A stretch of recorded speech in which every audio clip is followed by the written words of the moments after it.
Hello and welcome to the We Talk Esports podcast. My name is Ben Grundy and I'm joined with Anna Thogden today. In this episode we're going to be covering all things F1 Esports and more specifically the PSGL Las Vegas race, where we'll hear from Aston Martin racer Duncan Hofland, who managed to secure a podium position, getting third place in the race. However, before we get into that, Anna, how are we today? I'm good, thank you, Ben. How are you? Very good. Let's get straight into it today. We're going to talk all about Vegas and what happened. What can you tell us, Anna? Well, it's a very, very busy race. Lots happened. So Shananka Clay put his Haas into the top spot, and he has not finished above 5th all season, which is really, really impressive from him, and that left him 13th in the overall standings. Unbelievable from him in 5th position, and this was a race that obviously had a lot of shock results. Obviously that wasn't the only shock result, was there? I think we saw someone come in 3rd place that was very much a shock. Yes, definitely. So Duncan Hofland got 4 overtakes in the last lap, which came to a photo finish in the end, and saw him get 3rd, and he's only competed in 3 races this season. Yeah, it does make you wonder really, doesn't it, when a reserve driver for Aston Martin that he's done so, but he's got to be racing more often to start with if he's going to get positions like that, surely. Definitely, 100% agree with that. And obviously, what does that kind of do with the rankings then? Obviously, it's the last race of the season for those of you that don't know at home. The last race over 12 races in the season. How did it kind of impact the title? Yep, so Jarno Opmeer claimed his title with 121 points, which also allowed Mercedes to get the Constructors' Championship with 157 points. Red Bull and Williams followed with a 47-point gap to the winners, with both Rodner and Benzine were 2nd and 3rd respectively, 55 points behind Opmeer. Wow, well there you go, that is a big win there for Jarno Opmeer, and obviously 121 points is impressive as it is. A big win for Mercedes as well, which is probably a bit different in the F1 world at the moment considering, Yes. so it's probably good that they win something there. But let's kind of delve in specifically to the race that we interviewed the other week.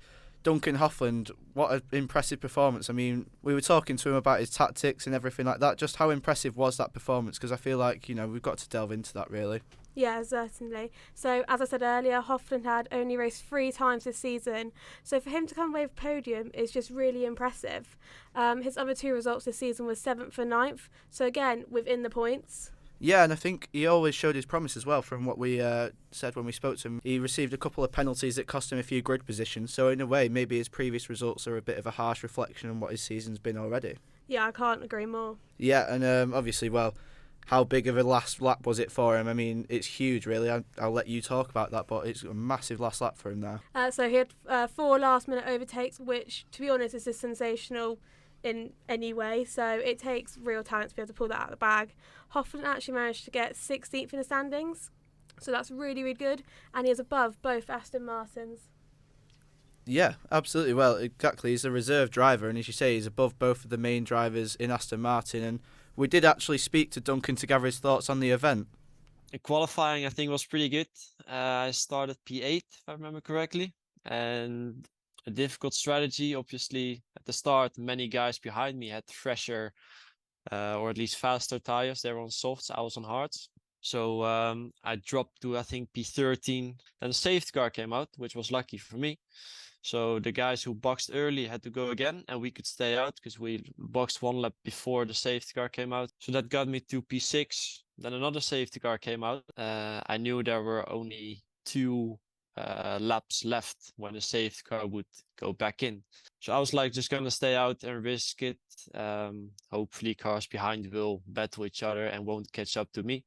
And that worked out basically, even though I got damaged in lap 12 out of lap 25. So that was a struggle, but it was very close at the end, but still managed to get P3, and it was 1.5 tenths to the guy in P1. So yeah, it's insanely close. It's just so interesting to hear from him there, the tactics and how, one slight error can make the splittest second movement. Obviously, he spoke about the safety car in there. Just how intense has that got to be for the splittest second of a result? So you've always got to have a plan, and I think he said earlier as well that he had a strategy, he was going for it, and he had planned it out well. So clearly he thought ahead. Yeah, exactly. And as a athlete, as an esports player, I think the two are maybe misconstrued in society with what they actually are. But the preparation that does go into these kind of events and stuff are just intense. And it's a really tough thing when a split second can cost you in such a way. But we did speak to Duncan to see what his preparation was around these events. Obviously quite important.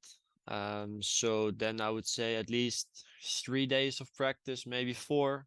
First, you just start learning the track, and then you're making around 6 to 7 hours a day practicing. And it's basically all qualifying, as that's the most important, where you can make the difference. And in the race, you're all driving in a train anyway. Preparation-wise, it's a lot about qualifying, getting the right setup, and then just knowing what strategy you're going to do. So in case you're going to do some race practice, you're just going to practice that strategy. And yeah, just maximize setups. That's the main thing you can do. And then get used to it and know how to be as fast as possible with your setup. Yeah, it's so interesting there to hear from him there. 7 to 6 hours a day in front of a screen to then, lose something by the split a second or indeed gain something. It just shows you how tight the margins are in this kind of sport. Yeah, it's just incredible. I couldn't imagine sitting in front of a screen and trying to drive for 6-7 hours, let alone 3 days a week. Well, that's one thing you've got to think as well, is like, surely there's got to be a certain kind of mental impact if you've got yourself kind of in front of a screen for 7 hours a day, you're kind of indoors. What kind of mental impact has that got to have on him? It would just really mess with your head, I think, because you're just not going outside as much. You're disconnecting from real world.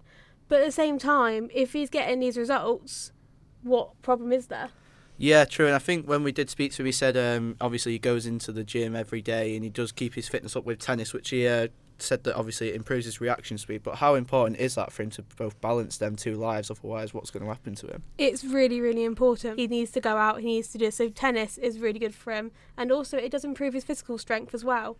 Yeah, and it was dead interesting for him to hear, obviously him saying that, tennis was such a big thing and it was influenced because of his dad and how his dad had kind of influenced his F1 esports career as well, which, everyone kind of assumes it's parents that get you involved in these kind of things, but for him it seemed like he was almost racing for his dad. And then obviously he said obviously he's going to reduce his workouts in the gym before the race, so that is understandable. But the fact that he still feels the need to kind of work out before these games is kind of special, because as he said, there are a certain amount of esport players that should be restricted for how long they kind of train, because they're doing 10 to 11 hours a day in front of a screen. So maybe he's got a point that there should be a limit. I don't know. What do you think on that? Yeah, 100%. There should definitely be a limit. It's not healthy otherwise. Getting out and going to the gym, going on a bike ride, something like that, it's just really good for you mentally as well, like we said. But without it, you're just not going to get your fitness up. You're not going to be happy. Yeah, and I do wonder if that's kind of the danger of the future of esports, because it's almost promoting gaming, which it's obviously going to take a toll on both your eyes, your physical health if you're not physically moving other than in front of a screen, and obviously probably your mental health, because you're so focused on what's in front of you digitally that you're probably ignoring what's around you and sort of people, and keeping up to date with kind of everything. So that's probably one thing that maybe the government needs to look into in the V-Sports, and how that's going to progress, because if we're having young kids who are sitting gaming with a career idea of racing, is that a fair point to have that restricted? Yeah, 100%. Be able to live your life normally. Screens are so damaging to you. Yeah, exactly. And then obviously we did speak to Duncan about his future. He's still a young racer. He's originally from Holland. However, he has been signed with Aston Martin for just over a year now. So we did speak to him about his future. I mean, I've been talking with the manager from Aston Martin as well, and I don't want to say everything that he said. I mean, it's all about if the guys are committed enough, then they can maybe do another year. But if the manager can see they're not committed enough, they're not putting enough effort in it, and their mentality is just not good enough, then he doesn't see a future with them. He has told me that I am his most professional driver in the team, so I think that's quite promising for next year.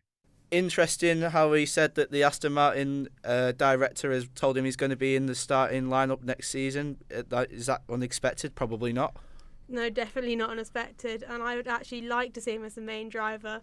It's clear he's been better this season than both his teammates, but most teams like to keep the same driver lineups for a couple of years to let them settle. So it'd be interesting to see what Aston Martin will do. Yeah, and it was also interesting, obviously, he said he never thinks that F1 will be overtaken by F1 esports, and popularity because I thought he'd kind of find his corner there, but no, he's saying that F1 will remain more popular. Is that a fair comment from him? I think it is a fair comment. F1 is all about like exhilaration. Like esports, don't get me wrong, is great, but you don't have like the right audience. People have been watching F1 for years now, and I don't think that's going to change. Yeah. And then obviously it is more accessible in terms of watching it, and if you watch an F1 race now, you probably have to pay for a Sky Sports subscription, whereas the use of Twitch and stuff like that, where free to watch service, surely that's got to help esports growth. Yeah, definitely. So Sky Sports, you do have to pay, and it is quite a lot of money. So a lot of people won't want to be doing that, so we'll transfer over to esports. And like you said, Twitch growing, so it's all good, and I reckon they can get something out of that. Yeah, and I think it's going to be really interesting next season to see what Duncan Hofland can do and how esports can grow. Definitely, I can't wait to see what he does. Thank you for listening today. This has been the We Talk Esports podcast. I've been Ben Grundy. I'm joined with Anna Thogden. We hope you have a nice day. Thank you very much.